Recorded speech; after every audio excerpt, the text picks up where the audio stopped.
Hello guys, तो मैं आज आपके लिए चैनवन स्टोरी लेकर आई हूँ। इसे स्टार्ट करते हैं। ओके, तो हम देखते हैं सीन जब हमारे सर्जन थे, वो खड़े थे और एक लड़के को बहुत तेज़ घूरे जा रहे थे। वो लड़का था एक लड़की के साथ बातें कर रहे थे। ये हस्बैंड और वाइफ की बात है। Okay, start. तो साजन बहुत तेज़ घुरे जा रहे थे गुस्से में उसी तरफ जहाँ लड़का एक लड़की से बात कर रही थी, बहुत हंस के प्यार से, और दोनों बहुत क्लोज भी थे। इस वजह से साजन को बहुत गुस्सा जलसी हो रही थी। फिर इसके बाद रात का सीन दिखाया जाता है घर का। साजन जो बैठे थे काउच पर, और तभी एक लड़का आता है, बहुत हैंडसम सा, खूबसूरत सा, और जो आता है तो वो डर जाता है साउजन को देख के।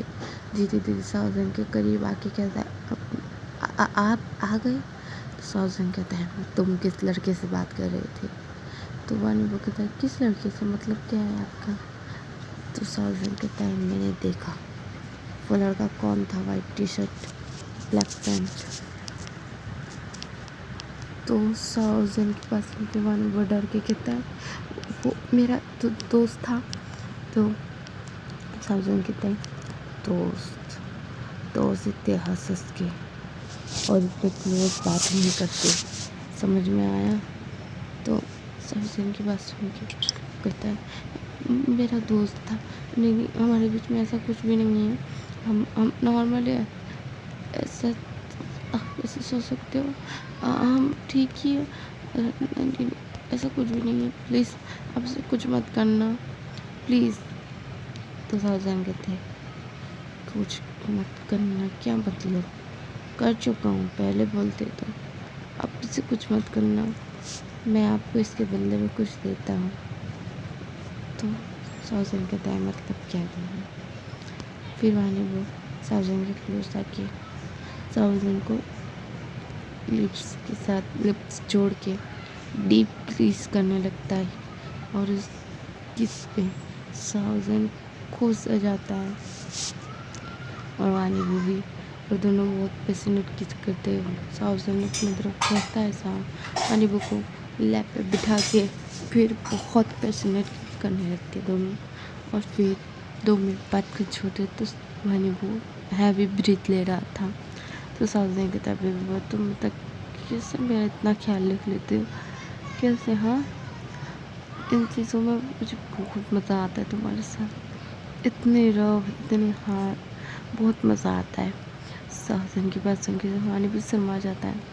साउजन और वानी भी एक दूसरे से लव करते थे, और इन दोनों की शादी उनके माँ बाप ने करवा दी थी। अपने मतलब दोनों ने अपने माँ बाप को बता दिया था कि वो दोनों एक दूसरे से लव करते थे, तो उनकी लव मैरिज हुई थी शादी।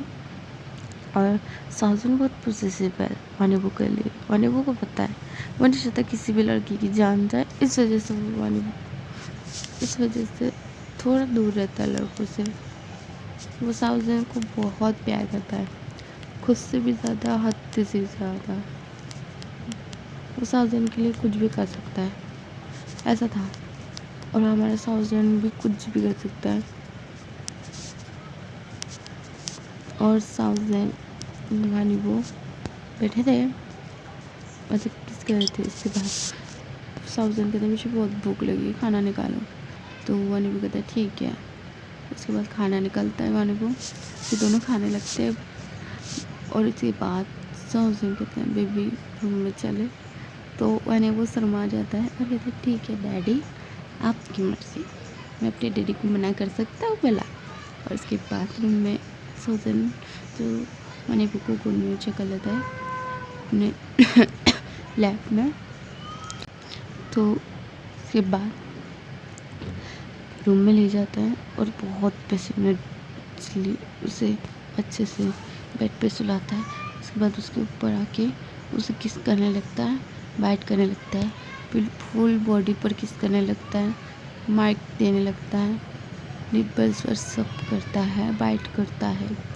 पानी पूछा, वो मौन कर रहा था साउजन के नाम से, और साउजन जो ये सब कर रहा था, और वानी वो मौन कर रहा था। साउजन कहता है, बी रेडी बेबी, और पैंट जो साउजन मैंने वो को उतार देता है खुद की भी, और कहता है मैं एंटर हो रहा हूँ, ओके। तो वानी वो कहता है ठीक है डैडी, फिर एंटर हो जाता है। पहले पहले वानी वो को थोड़ा दर्द होता है, इसके तो बहुत बहुत मज़ा आने लगता है। और फिर इसके बाद साउजन और रफ हो जाता है, क्योंकि उसको वो बात याद आ गई थी कि उतने हंस के उसका हस्बैंड बात कर रहा था किसी और लड़के से। वानी वो पता था कि क्या होगा। वानी वो कहता है प्लीज़ स्लो हो जाओ। तो साउजन कहता है तुम्हारी हिम्मत कैसे थी उस लड़के से ज़्यादा चिपकने की, वो भी मुझसे सिवाय, मेरे सिवाय किसी और लड़की से तुम चिपके थे ना, इसकी पनिशमेंट। और बहुत रफ हो जाता है। और इस वजह से साउजन को वानी वो कुछ वो और नहीं बोलता, उसे मज़ा भी बहुत ज़्यादा आ रहा था और पेन भी हो रहा था, पर ज़्यादा मज़ा आ रहा था। तो वो कुछ भी नहीं बोलता और कहता है और रफ हो जाइए डैडी प्लीज़, और रफ। ऐसे करके साउजन और रफ हो जाता है और दोनों की पेशेंट नाइट जाती है। इसके बाद सुबह का सीन दिखाया जाता है जहाँ हमारी मारीबू को बेबी पेन हो रहा था। तो साउजन जो उठ चुके थे मानीबू की आवाज़ सुनकर, मानी पेन हो रहा था तो वो चिल्ला देते हैं पहले। तो साउजन कहते क्या हो गया। तो मानीबू कहते हैं कि मुझे पेन हो रहा है। तो साउजन कहते मैं बेबी वही लगता है मैंने रात को बहुत ज़्यादा ही कर दिया था। चल फिर एक साथ फ्रेश होते हैं, नहा तुम 3-4 राउंड रहते हैं, नीचे आते हैं और फिर डिनर करते हैं। मानीबू को साउजन खुद हाथों से खिला रहा था। मानीबू जो हंसता है वो कहता है आप जैसे हस्बैंड ना सिर्फ मुझे मिले, पर आप इतने जलसी होते हो ना, आप मेरा इतना ख्याल भी रखते हो और कभी कभी मुझे हर्ट भी करते हो। तो साउजन कहते हैं आज तक मैंने तुम पे हाथ नहीं उठाया, बस बेड पे, हाँ बेड पे बात अलग है, बेड पे सुला के एक्चुअली ना बेड पे तुम रो, उसका मैं गारंटी नहीं ले सकता कि बेड पे रो भी सकते हो और हंस भी सकते हो। और अगर बाहर की बात है तो बाहर तो मैं किसी की भी हाथ से तुम्हें रोने भी नहीं दूंगा। और बात रही लड़कों से, तुम हंस तो ज़रूर सकते हो। बेड पे की भी बात ही अलग है, बेड पे तो तुम्हें रुलाना ही पड़े मेरे। तो अनुभव शर्मा कहता है डैडी परवट इंसान। तो साउजन सुनता है बेबी बॉय लगता है ना तुम्हें और पनिशमेंट की ज़रूरत है। तो साउजन की सुन के अनुभव कहता है नहीं प्लीज़। तो साउजन कहता है तुम्हारी क्यूट सी हरकत, प्यारी लिप्स, मुझे कितना अच्छा लगता है जब इन चूस के काटता हूँ और ऐसा करता हूँ, कितना मज़ा आता है मुझे। तो वानी वो कहता है शेमलेस।